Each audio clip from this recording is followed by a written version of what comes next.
Selamat bertemu kembali di mata kuliah Functional Grammar, dan kali ini kita masih melanjutkan bahasan tentang proses ya, di dalam transaktivitas, dan kita sampai pada proses behavioral. Apa itu proses behavioral?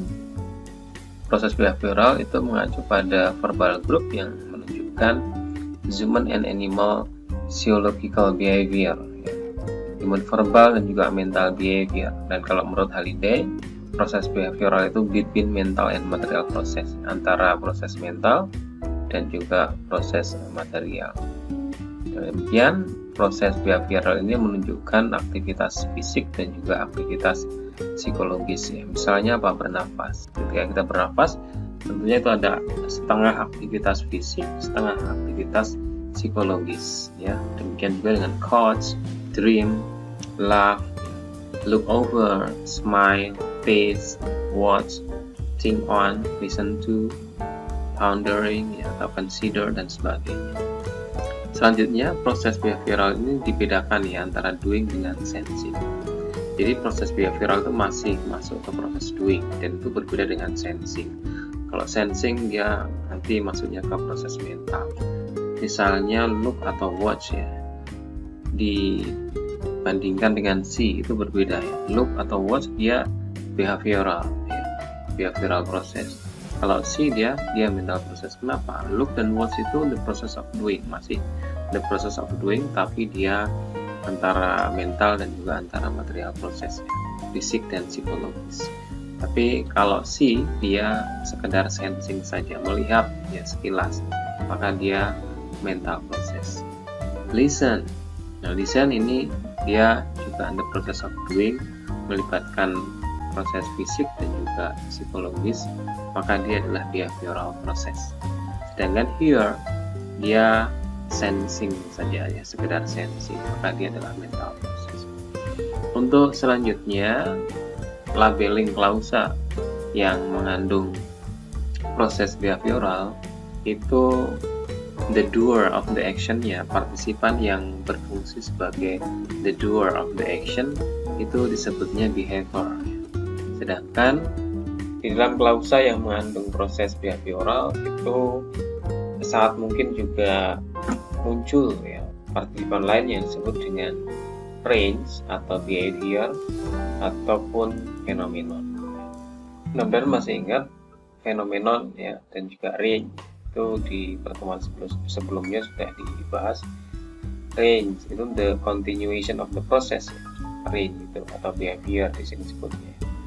Jadi boleh behavior, boleh range. Dalam konteks behavioral proses itu boleh disebut behavior ataupun range.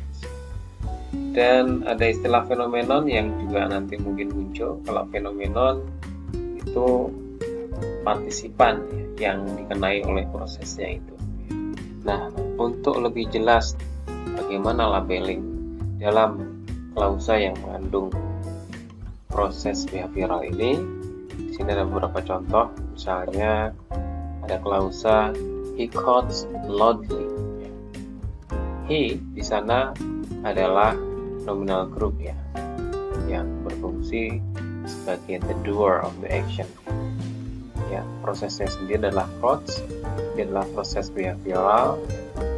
Maka partisipan yang melakukan coughs, yang batuk itu dia disebut behavior. Kemudian loudly itu jelas dia adverbial group ya.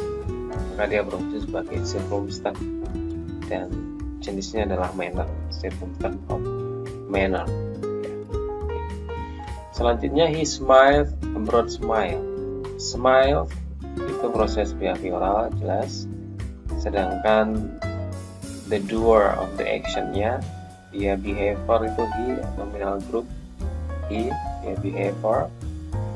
Dan a broad smile dia itu range atau behavior, karena dia the continuation of the process. Smile, broad smile, dia partisipan tapi dia berfungsi sebagai range atau behavior. Contoh yang ketiga, George sniffed the soup. Sniff itu juga behavioral proses di sana. George nominal group, dia berfungsi sebagai behavior, dan the sub dia partisipan ya, yang dikenai oleh proses itu, yang disebutnya adalah fenomena.